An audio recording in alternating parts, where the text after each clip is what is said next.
কথা দিলাম উল্টো ঝুলিয়ে সোজা করব উত্তরপ্রদেশের মতো।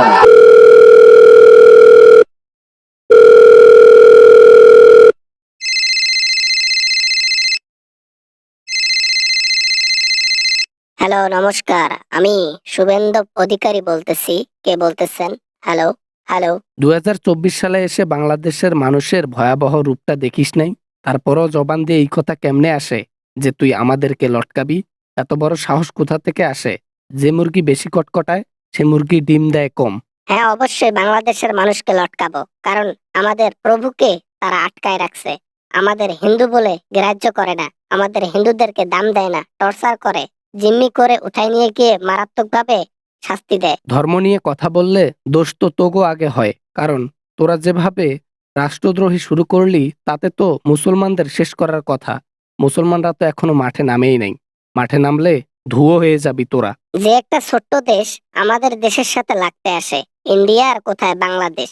বাংলাদেশের মতো দেশকে 10টা দেশকে একদিনে খেয়ে ফেলার সাহস রাখে এই ভারত। ভারতের সাথে লাগতে এসো না ইউনুস। আরে বেটা, বাংলাদেশের মতো 10 পিস দেশকে তোমাকে খাইতে হবে না। তুমি 1 পিস দেশকে খেয়ে দেখাও, তারপর দেখতেছি তোমার বুকে কত পাটা আর আমাদের বুকে কিরকম পাটা। খেয়ে দেখাও। বা না মানে আর কি, ওই ইয়া, আমরা আমরা ছাড়া তোমরা চলতে পারবা না। আমাদের দেশ থেকে যতক্ষণ পেঁয়াজ যাবে ততক্ষণে তোরা তরকারি খাইতে পারবি। আমরা যদি পেঁয়াজ বন্ধ করে দেই, আলু বন্ধ করে দেই, তোরা না খেয়ে মরবি। তাইলে দে, বন্ধ করে দে, দেখি আমরা চলতে পারি নাকি না খেয়ে মারা যাই। বন্ধ করে দে, যদি সাহস থাকে বন্ধ কর না, সমস্যা নাই। আমাদের দেশ থেকেও কম কিছু যায় ইন্ডিয়াতে, সবকিছু বন্ধ করে দেব ইনশাআল্লাহ শীঘ্রই। আমাদের যিনি ভালো নেতা, বাংলাদেশের যিনি ভালো নেতা ছিলেন, সেই দিনই চলে গেছেন। 35 তারিখ, সরি 5 তারিখ চলে গেছেন শেখ হাসিনা মহোদয়। শেখ হাসিনা যদি দেশে থাকতো আজকে এরকম দেখতে হইতো না দিন। তোমাদের পার্টনার তো এদেশে আর নাই, সেই দিনই ভেগে চলে গেছে। এখন আর বাংলাদেশকে ওইভাবে ব্যবহার করতে পারো না, তাই না?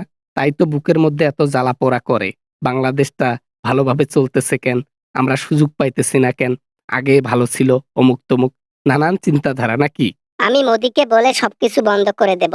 চিকিৎসা, আলু, মরিচ, পেঁয়াজ, কাঁচা বাজার সবকিছু বন্ধ করে দেব। বাংলাদেশে যেন কিচ্ছু না যায়, বাংলাদেশকে একদম বয়কট করে দেব। ইন্ডিয়াতে যেন কোনো কিছু আর না আসে। ক্ষমতার পাওয়ারে নিজে অন্ধ হয়ে গেছো। এই ক্ষমতার পাওয়ার বেশি দিন থাকবে না, ঠিক আছে? ক্ষমতার বড়াই দেখাইও না, বুঝছো মহোদয়? একদিন পতন হলে তখন মাটির মধ্যে হুমড়ে মুচড়ে পড়ে যাবা। যাও মোদির কাছে প্রস্তাব নিয়ে। হ্যাঁ, যাব তো। কেন, আপনার কি মনে হয় মোদি আমার কথা ফেলাবে? আমি একজন মন্ত্রী, আমি যা বলবো মোদি তাই শুনবে। আমি একটা প্রস্তাব রাখলে তিনি না করতে পারবেন না। তাই তোমাদের শীঘ্রই বাস দিতে চলেছি আমি। তুমি আমাদেরকে বাস দিবা নাকি বাস খাবা সেটা পরে বুঝবা, বুঝছো?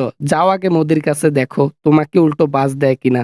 আরে ইন্ডিয়াকে ছাড়া বাংলাদেশ চলবে, কিন্তু বাংলাদেশ ছাড়া ইন্ডিয়া 90% চলবে না, ঠিক আছে? সেটা তো পুজোর মধ্যেই বোঝা যায়। ন্যাংরা ন্যাংরা করে হাত পাতেন, ইলিশ মাছ দেন, অমুক দেন তমুক দেন, আবার বড় বড় লেকচার মারেন না। বাংলাদেশের মানুষকে ঝোলাইতে আসিয়েন, উল্টো লটকাইয়া ঝোলাইয়া রাইখা দিব। আই হোপ ভিডিওটা ভালো লেগেছে and অনেক এনজয় করেছেন। যদি ভিডিওটা ভালো লাগে তাহলে অবশ্যই একটা ভিডিওতে লাইক করবেন আর শেয়ার করতে ভুলবেন না। দেখা হবে এরকম অ্যামেজিং ভিডিও নিয়ে আবারও আপনাদের সঙ্গে। সবাই ভালো থাকবেন, সবাই সুস্থ থাকবেন। আল্লাহ হাফেজ।